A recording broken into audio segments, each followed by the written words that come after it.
नमस्कार। जन चौक अपडेट में आप सभी का स्वागत है। आज हम चर्चा करेंगे बीजेपी गठबंधन करने की तैयारी में जुटी हुई है कई पार्टियों के साथ। इस मुद्दे पर चर्चा के लिए हमारे साथ जुड़ चुके हैं वरिष्ठ पत्रकार सत्येंद्र रंजन। सत्येंद्र जी, आपका बहुत बहुत स्वागत है। धन्यवाद कुमुद। सत्येंद्र जी, 2024 में लोकसभा चुनाव होने वाले हैं, जिसे देखते हुए बीजेपी कई पार्टियों के साथ गठबंधन की तैयारी में जुट गई है और इस गठबंधन से एनडीए को मजबूत करने की तैयारी में है। बीजेपी शिरोमणि अकाली दल, टीडीएस, कर्नाटक की जेडीएस के साथ गठबंधन की तैयारी में है। साथ ही साथ एआईएडीएमके, महाराष्ट्र की एकनाथ शिंदे सरकार के साथ भी गठबंधन की तैयारी चल रही है। इसके अलावा यूपी बिहार के छोटे छोटे दलों के साथ भी बीजेपी जो है वो गठबंधन की तैयारियों में है। क्या माना जाए कि अब बीजेपी को अकेले दम पे चुनाव लड़ने का भरोसा नहीं है? देखिए, ये बीजेपी ने ये जो शुरू किया है, जी। इसकी ये इनकी ये इसमें ज़्यादा गति आई है कर्नाटक का जो चुनाव नतीजा आया उसके बाद जी। से। जी। कर्नाटक जी। के चुनाव में बीजेपी ने ये सोचा था कि जो बीजेपी के अपने खास मुद्दे हैं हिंदुत्व के, जैसे कि आपको याद होगा कि वहाँ उन्होंने बजरंगबली को भी मुद्दा बना दिया। जी। और इस अब कर्नाटक एक ऐसा स्टेट रहा है जिसके बारे में ये समझ थी कि जैसे बीजेपी एक समय गुजरात को हिंदुत्व की प्रयोगशाला कहा जाता था कि वहाँ भी जो बीजेपी है वो अपनी हिंदुत्व की जो पॉलिटिक्स है उसका वहाँ एक्सपेरिमेंट कर रही है। उस जी। एक्सपेरिमेंट को उसने फिर देश भर में अपनाने की कोशिश की, लेकिन उसमें भी उत्तर प्रदेश में जैसे कि बहुत खास ढंग से अपनाया गया। और वहाँ ये देखा गया कि 2014 के आसपास और उसके बाद के चुनाव में 17 तक उसमें काफ़ी वो उसमें सफलता मिली। कर्नाटक में जब अभी 3 साल पहले जब उस समय की जो वहाँ सरकार थी उसको जोड़ तोड़ करके गिरा दिया गया, उसके बाद जो बीजेपी की सरकार बनी उसने बहुत तेज ढंग से हिंदुत्व का एजेंडा, जिसमें कि अल्पसंख्यकों को निशाना बनाना, वहाँ पे गौ हत्या रोकने का कानून बनाना, हिजाब बैन करना, लगातार 3 साल तक ये जो सांप्रदायिक जो माहौल है उसको गर्म रखा गया। तो इससे बीजेपी को उम्मीद थी कि 2018 में उसने जितने वोट हासिल किए थे उससे ज़्यादा वोट हासिल करेगी, और वो उस समय जो कांग्रेस पार्टी को उससे लगभग 2 सवा 2% ज़्यादा वोट मिले थे, उन उसको वो आगे बढ़कर अपने बूते पर इस बार का चुनाव जीत लेगी। कर्नाटक के चुनाव ने दो बातों की पुष्टि की जो ट्रेंड पिछले दूसरे अन्य चुनाव में भी देखने को मिला था। इसका एकमात्र अपवाद जो है, जो एक्सेप्शन है, वो पश्चिम बंगाल था। पश्चिम बंगाल में जब चुनाव हुआ तो वहाँ बीजेपी ने अपने वोटों का जो परसेंटेज है उसमें काफ़ी बढ़ोतरी की। उन्होंने लगभग लगभग 4.25 गुना अपने वोट उन्होंने वहाँ बढ़ाए। भले वो चुनाव हार गए सीटों के संदर्भ में, लेकिन अगर आप पॉलिटिकली देखें तो वहाँ पर उनको बहुत सफलता मिली। वो 38% तक अपने वोट को ले गए। लेकिन बंगाल हाल के समय में यानी 2019 के बाद जितने भी चुनाव हुए हैं उसमें वो एक्सेप्शन है जहां बीजेपी अपने वोट को काफ़ी बढ़ाने में कामयाब रही। बाकी हर जगह यह देखा गया कि बीजेपी का वोट, उसमें बीजेपी के समर्थन में विपक्ष भी सेंध नहीं लगा पा रहा है, कहीं उसका वोट कम नहीं हो रहा है। लेकिन बीजेपी भी अपने एजेंडे के साथ ऐसा लगता है कि उसका जो आ, ये एजेंडा है एक ठहराव के बिंदु पे, जो स्टैग्नेंट कहते हैं, वो स्टैग्नेंट हो गया है। बीजेपी भी बहुत ज़्यादा जो कम्युनल पॉलिटिक्स करने के बाद भी अब अपने वोट परसेंटेज में बढ़ोतरी नहीं ला पा रही है। उत्तर प्रदेश में उसे थोड़ी सी सफलता मिली थी, 1 या 1.5% वोट उसने बढ़ाया था। लेकिन बाकी जगहों पर हर जगह पे उसके वोट या तो कुछ कम हुए या जहाँ थे वो वहीं रहे। तो इसे इकोनॉमिक्स में जब हम लोग अर्थशास्त्र पढ़ते हैं तो उसमें एक सिद्धांत पढ़ाया जाता है जिसे लॉ ऑफ डिमिनिशिंग रिटर्न कहा जाता है। यानी अगर आप किसी जगह प्रोडक्शन के कई एलिमेंट होते हैं, उसमें एक पूंजी का एलिमेंट है, श्रम का एलिमेंट है, उसमें टेक्नोलॉजी का एलिमेंट है, उसमें नेचुरल रिसोर्सेज का एलिमेंट है। तो उसमें अगर आप किसी एक ही चीज़ को बढ़ाते रहें तो एक समय तक तो प्रोडक्शन बढ़ता है, लेकिन उसके बाद वो डिमिनिश यानी उसमें वो घटने लगता है। ये बात हम लोग पॉलिटिक्स में भी इस सिद्धांत का अक्सर इस्तेमाल किया जाता है कि अगर आप एक ही ढंग की पॉलिटिक्स करते रहें तो वो एक समय के बाद वो अपनी चरम बिंदु पे पहुंच जाती है वो राजनीति। अब ऐसा लग रहा है पिछले समय, और कर्नाटक में इस बात की पुष्टि हुई कि बीजेपी की जो हिंदुत्व ब्रांड की पॉलिटिक्स है, जो कम्युनल पॉलिटिक्स है, वो उस पर लॉ ऑफ डिमिनिशिंग रिटर्न लागू होने लगा है या वो स्टेगनेंट हो गई है। अब विपक्ष भी उसके समर्थन आधार में अभी से नहीं लगा पाया है, लेकिन बीजेपी भी अब अपने वोट परसेंटेज में बहुत ज़्यादा बढ़ोतरी नहीं कर पा रही है। और मैं फिर से कह दूं कि पश्चिम बंगाल इसका एक अपवाद है। तो अब सवाल है कि जब बीजेपी के वोट अपने उस पॉलिटिक्स से नहीं बढ़ रहे हैं, तो ये अनुमान लगाया जा सकता है कि 2024 में बीजेपी की ताकत जहां थी पहले, उससे आगे नहीं बढ़ेगी। और उसमें कुछ राज्यों में जो समीकरण बदल गए हैं, बिहार में बदल गया है, महाराष्ट्र में बदल गया है, अब हो सकता है कि कर्नाटक में भी, कर्नाटक वो स्टेट है जहां जिसने बीजेपी को पिछले 2 चुनावों में, आम चुनावों में, लोकसभा में लगभग 25 सीटें दी हैं, 25 के आसपास सीटें दी हैं। अब संभव है कि वहाँ से वो अपनी उतनी सीटें ना पा सकें। तो अब उस हालत में बीजेपी के पास क्या रास्ता है? बीजेपी के पास यह रास्ता है कि वो अपने पुराने सहयोगी दल और नए कुछ जो सहयोगी दल आ सके उनको जुटाए, ताकि जो समीकरण बदलने से उसको नुकसान होने का अनुमान लगाया जा रहा है, उसकी वो भरपाई कर सके। और इस खेल में आज से नहीं, ये तो आजकल हर चीज़ में उसको या तो प्रधानमंत्री का मास्टर स्ट्रोक बताया जाता है या गृह मंत्री का मास्टर स्ट्रोक बताया जाता है, लेकिन ये सवाल आज का नहीं है। कम से कम पिछले 25 साल से, 20-25 साल से बीजेपी ने इस पॉलिटिक्स में सहयोगी दलों को जुटाने और सहयोगी दलों की मदद से अपनी ताकत बढ़ाने और सहयोगी दलों को की ताकत को खत्म कर देने, इस कला में उसने महारत हासिल की हुई है। अब आप इसमें बहुत सारे उदाहरण दिए जा सकते हैं, और इसीलिए एक बात बोलचाल में कही जाती है कि बीजेपी अपने सहयोगियों को खा जाती है, और इसके शिकार कई दल हैं। लेकिन फिलहाल अभी 2014 का चुनाव उसके सामने है, तो बीजेपी को इस बात का कोई डर तो होता नहीं है कि सहयोगी दल को आने से उसका नुकसान होगा, बल्कि कई सहयोगी दल के जो सांसद जीत के आते हैं वो सीधे बीजेपी में चले जाते हैं, पूरी की पूरी पार्टी ही बीजेपी में शामिल हो जाती है, और नहीं भी जो पार्टियां आती हैं उनकी साख खत्म हो जाती है, क्योंकि उसके बाद वो कोई और पॉलिटिक्स करने लायक नहीं बचते हैं, उन पर कई तरह के सवाल उसमें आ जाते हैं। तो अब जैसे अकाली दल को उन्होंने जुटाया है, अकाली दल अभी किसान आंदोलन के मुद्दे पर उनका साथ छोड़ गया था, अब वो अकाली दल को वो जोड़ने की कोशिश कर रहे हैं। पंजाब में अकाली दल के पास भी कोई विकल्प नहीं है, क्योंकि ऐसा माना जा रहा है कि वहाँ पर अब मुख्य मुकाबला आम आदमी पार्टी और कांग्रेस के बीच में है। तो वैसी परिस्थिति में अगर बीजेपी और अकाली दल जुड़ेंगे तो, और वहाँ से वो 2-4 सीटें भी निकाल सकते हैं या ज़्यादा भी निकाल सकते हैं, तो ये बीजेपी का जो नेशनल कैलकुलेशन है उसमें जुड़ेगा, उसमें एडअप करेगा।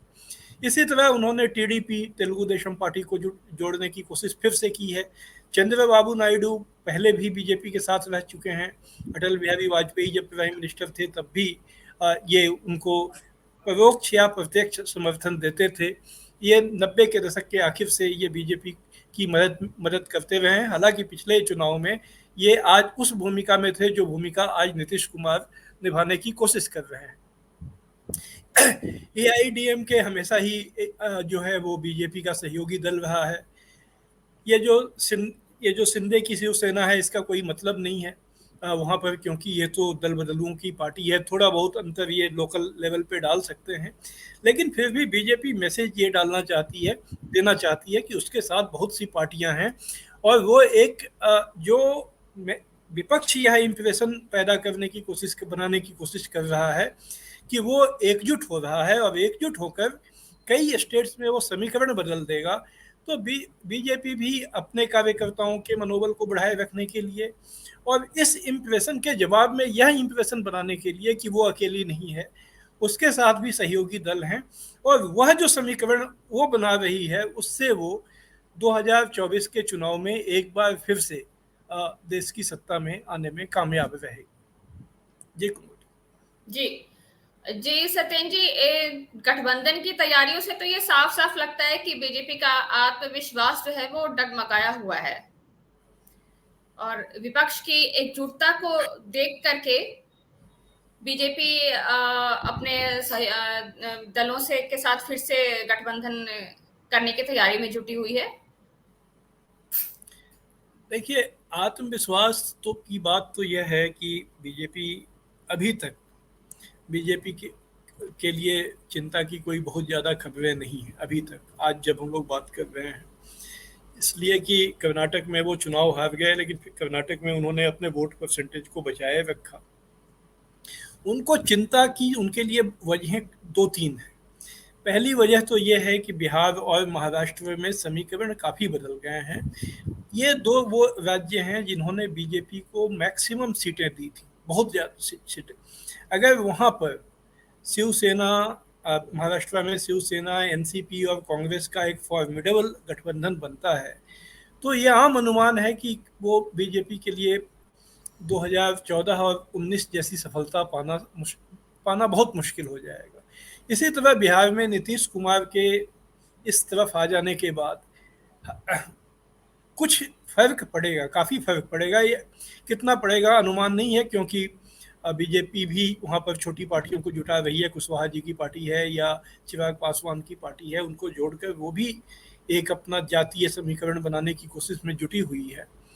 लेकिन बिहार है, महाराष्ट्र है और कुछ राज्यों में जैसे हरियाणा जैसे राज्य में किसान आंदोलन और फिर अब ये जो पहलवानों का आंदोलन हुआ उसको लेकर एक जो व्यग्रता है, यूपी के भी कुछ पश्चिम उत्तर प्रदेश जैसे जगहों पर, तो बीजेपी कोई बहुत ज़्यादा चुनौती, उसके सामने कोई बहुत ज़्यादा चुनौती है ये तो अभी नहीं लगता है। चुनौती मतलब कोई उसके खिलाफ लहर चल रही है या वो बिल्कुल एक ऐसी परिस्थिति है कि उसकी हार ज़्यादा संभव लग रही हो जीत की तुलना में, ये तो अभी नहीं दिख रहा है। लेकिन जो ज़मीनी समस्याएं हैं, कुछ समीकरण जो बदल रहे हैं और विपक्षी एकता की वजह से अगर थोड़ा बहुत भी फर्क पड़ता है तो उन परिस्थितियों से को देखते हुए बीजेपी एहतियातन, जिसको कहते हैं प्री एम्प्टिव, वो पहले से वह तैयारी कर रही है कि उस नुकसान को कंट्रोल किया जा सके।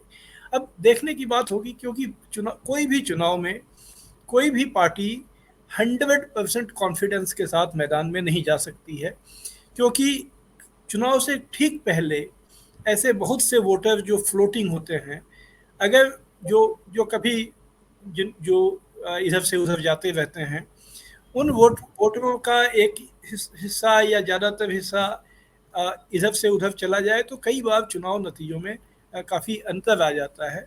बीजेपी इस संभावना से परिचित है। यह उसे मालूम है कि 2019 में उसकी स्थिति मजबूत थी, लेकिन उसको इतनी बड़ी जो जीत मिली वो पुलवामा और बालाकोट का जो घटनाक्रम हुआ उसकी वजह से मिली।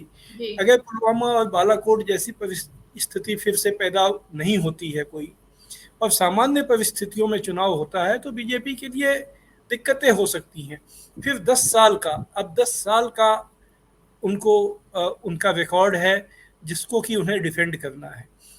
आम जन की समस्याएं जो हैं उसका कोई समाधान उन्होंने नहीं निकाला है। उनके पास जो एक ही राजनीति है वो हिंदुत्व की, एक ही राजनीति है मुस्लिम, एंटी मुस्लिम फीलिंग को बढ़ाए रखकर, और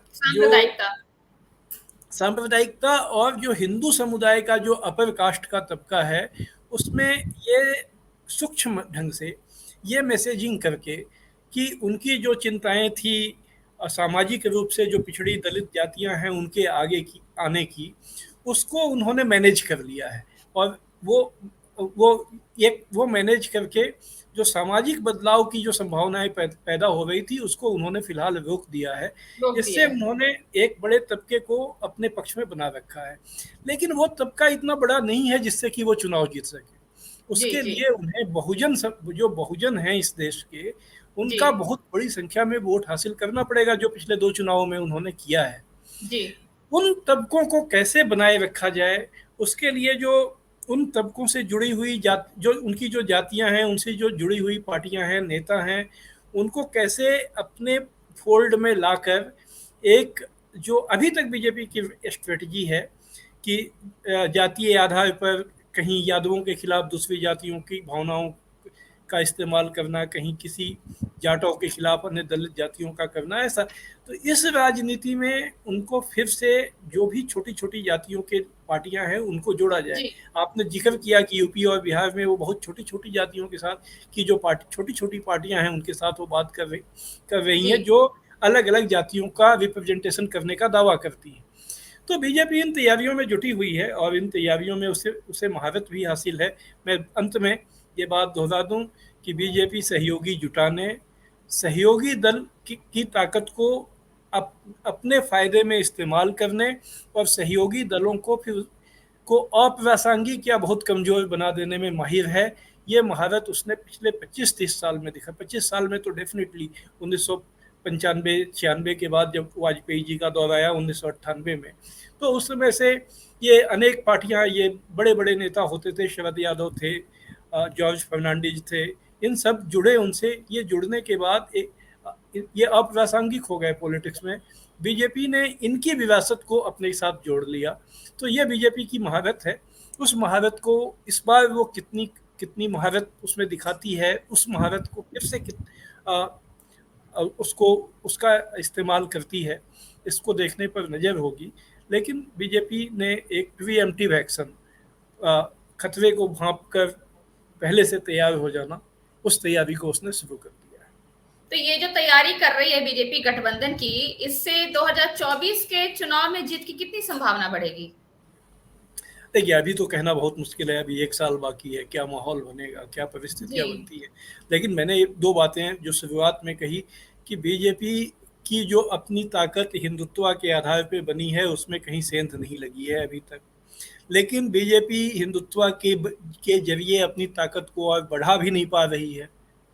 तो उसे अपनी ताकत को बढ़ाने के लिए अगर विपक्ष जो कुछ समीकरण बदले हैं और एक विपक्ष की एकजुटता से जो चुनौती आ सकती है, उसके मद्देनज़र उसको अपनी ताकत को बढ़ाने के लिए एक ही रास्ता नज़र आता है कि दूसरी पार्टियों को अपने साथ जोड़ा जाए, ताकि उनकी ताकत के साथ बीजेपी अपने जीत को सुनिश्चित बना सके। वो सुनिश्चित होगी या नहीं होगी, ये तो अभी हम लोगों को इंतजार करना चाहिए इस बारे में कुछ कहने से पहले। जी सत्येन जी, इस पूरी जानकारी के लिए आपका बहुत बहुत शुक्रिया। जनचौक अपडेट में आज के लिए इतना ही। हम फिर मुलाकात करेंगे, तब तक के लिए आपका धन्यवाद। धन्यवाद कुमार।